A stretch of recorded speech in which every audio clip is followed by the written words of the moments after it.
So, Reggie, tell me, what was it like working at the Ohio State Reformatory where they shot The Shawshank Redemption?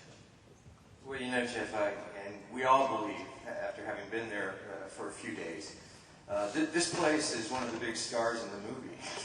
To tell you the truth, I mean, It's the big character. It is the big character, and I must say that it was a frightening place.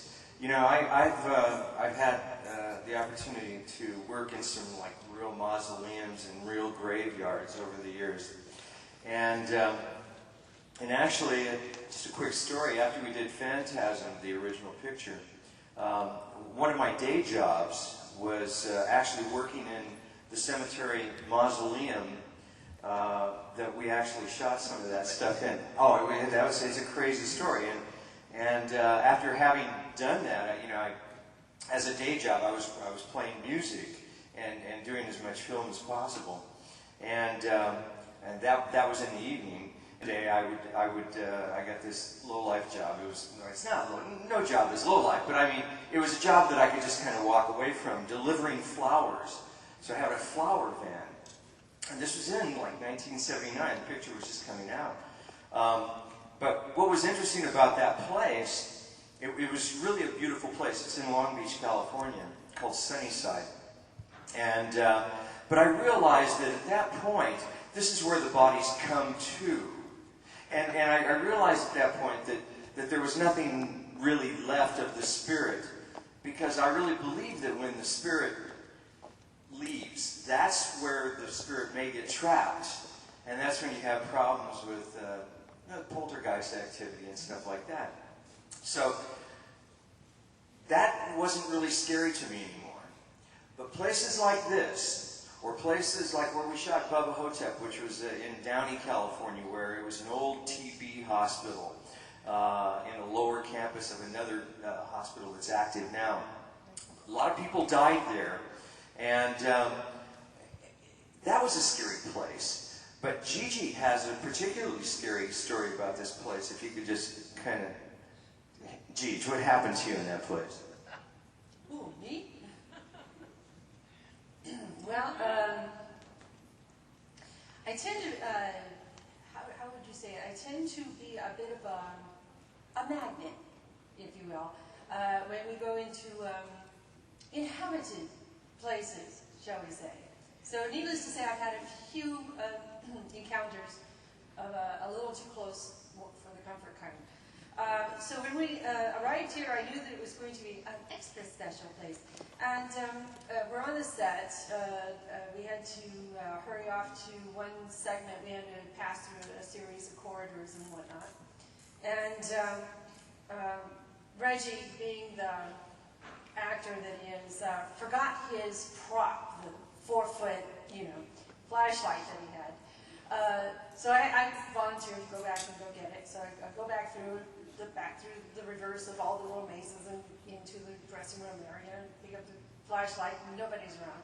Go back through all the little mazes, and I'm just about to where we're shooting at, and I'm crossing through this one little narrow pathway, and all of a sudden I feel somebody going.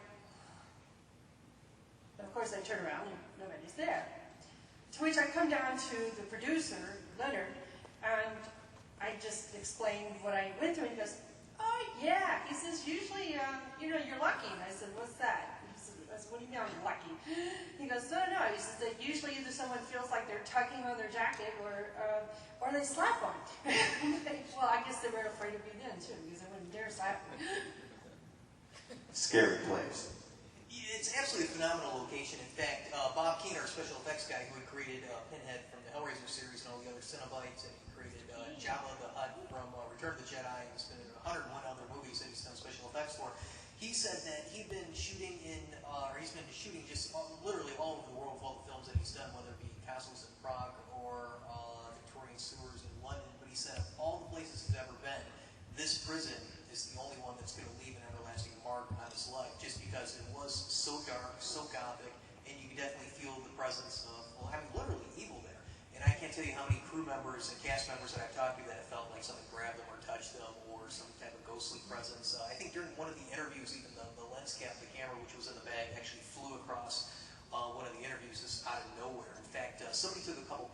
creatures coming down off a staircase. And later on, when they took a look at the picture, there was like this ghostly silhouette that hadn't been there before. And I've seen a lot of stuff like with orbs and dust particles and stuff. But this was far beyond that. We've actually done a couple of paranormal investigations, Reg and I, because some friends of ours that are professional paranormals, if you can define it that way. There was a series of incidents that happened at a house on the mountain where we live in California. And the resident was, or the owner of the building was very concerned and asked if we wouldn't mind doing a reading of the house. And so there was a sequence of tests that we went through with the house involving having a digital audio recorder and digital cameras, and then documenting on camera that we how we cleaned all of the lenses and all that. And as we went through the house, besides the series of orbs that we verified that in various places that were more concentrated in some places than others, but there was also what we call EVPs, which is an electronic voice phenomenon. And it's important to have a digital recording when you do, or a digital recorder when you do this, so that you can't blame it on the distortion of a tape or anything like that. So we're going through the house, and I ask a series of the same questions in each room of the house. And I have my crew documenting it. Reggie was with me, and as I went through, I went through this one room of the house, and the first thing was that I was starting up the stairs, and Reggie and the rest of the crew had heard a woman laughing, which I had not heard. And the second thing that happened was that I asked, is there, to the resident that is here, do you intend any harm to the visitors or occupants of this house? And I didn't hear anything. The guys heard something, and when we recorded it back, he heard, no. Got a chill?